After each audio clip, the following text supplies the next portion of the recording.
In the news this week, WA's first COVID-19 case enters the state, while China calls for an end to the travel ban. Saddest day of the Commissioner's career, police officer who shot Joyce Clarke charged with murder. Ministers slammed the RSL's decision not to include Welcome to Country on Anzac Day services. And a new survey reveals a mental health epidemic among high school girls. This is the Evening News with Ivan Leung and Danielle Staniskov. Good evening. As the coronavirus decimated both tourism and education industries, an elderly man becomes the first case of the virus to arrive in WA. It happened just after the Chinese Consul General in Perth and international student representatives called on Australia to end the travel ban. Helene Fong with the story. The first case of coronavirus has reached WA shores this week as a 78-year-old man from the cruise ship Diamond Princess was flown in for treatment at Sir Charles Gardner Hospital. Look, we knew at some point in time Western Australia would have its first positive case. Our hospitals are ready, standing by with protocols understood to treat those patients as they come in. The man returned to the state with his wife, who tested negative to the disease, but will remain in isolation for the next 2 weeks. Doctors say the man's condition is stable and he is in good spirits. I'm very pleased that we're able to transfer this gentleman, this West Australian, back to Perth, where he'll get the very best of care. Meanwhile, this week, international students stranded in China are calling on the government to end the travel ban. A representative from the Chinese Students and Scholars Association gave an impassioned speech at the Chinese consulate, saying that as many as 1,000 students at UWA alone are stuck. We international students think that the travel ban represents an action. The Chinese Consul General agreed with the criticism, saying that the risk was low enough that a ban was unnecessary. We don't necessarily have to sacrifice the kind of bilateral direct flights and all the other normal kind of exchange for the sake of public health. I think we can reach the two objectives simultaneously. Helene Fong, WAMN News. In September 2019, an Indigenous woman from Geraldton died in hospital after being shot by police. In a 100-year first, the officer involved was charged with murder, a move the Police Commissioner called the saddest day in his career. Sarah Smith has this report.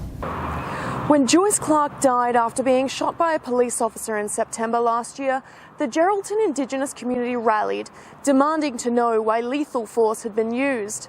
5 months later, early Thursday morning this week, the officer involved was arrested and charged with murder. We must respect the rule of law and we must allow justice to proceed. The investigation came under fire for the length of time it had taken for charges to be laid. But the Commissioner said that it was necessary for a full investigation. There are some 80 witnesses, not all to the specific event that night, but there are forensic, there are toxicology, there are all the usual matters. This has not been done slowly, it has been done thoroughly. Indigenous activists, however, say the battle is not over yet. It is very welcoming. On behalf of Death in Custody Watch Committee WA, we welcome the charges, but being charged and being convicted is two different things. The case is being heard in the Perth Magistrates Court, where the officer's name is under a suppression order. Sarah Smith, WAMN News. The state government is collaborating with the liquor industry to trial a new database in the Pilbara that would allow problem drinkers to be prevented from buying takeaway alcohol. The Minister for Racing and Gaming says the new system will be an improvement on blanket alcohol restrictions that target entire communities. The trial will be overseen by the researchers from the University of Western Australia and will run for 2 years. The beauty of this system is the people who are doing the harm, the people who are doing the harm to themselves, to their families and their communities are the ones who will be subject to the Banned Drinkers Register.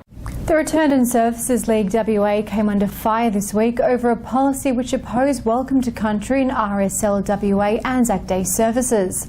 Service veterans and state government ministers Paul Papalia and Peter Tinley criticised the move, saying that Indigenous people deserve to be included in Anzac Day services.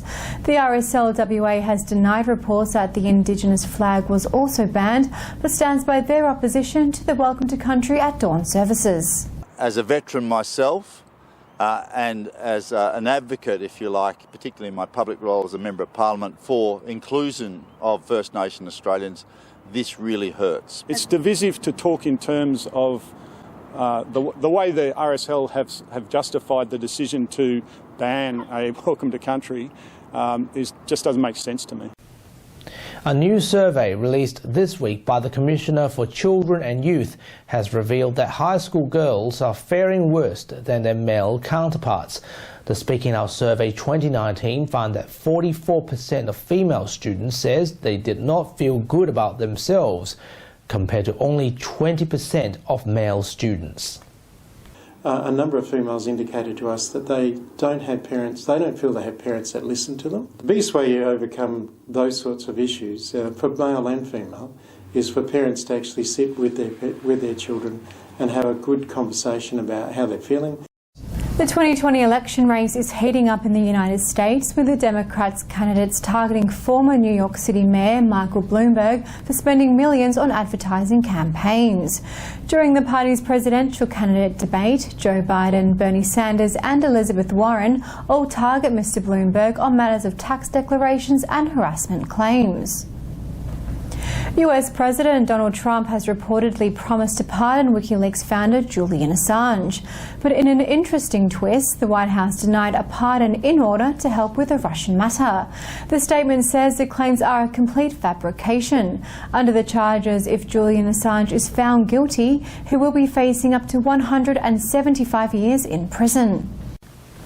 The RSPCA had an adoption bonanza this weekend, reducing the adoption fee for all animals, great and small, to $29. The fee reduction was part of their Clear the Shelter campaign, with fun for the whole family, including a sausage sizzle, op-shop stall and a lot more attractions. The Malaga event was also attended by Cathaven WA and Greyhounds as Pets Rescue Organisation. And that's our news and current affairs for this week. We have the latest news on our website and Facebook page. Until next Sunday after 8 p.m, thank you for watching. Have a pleasant evening. Good night.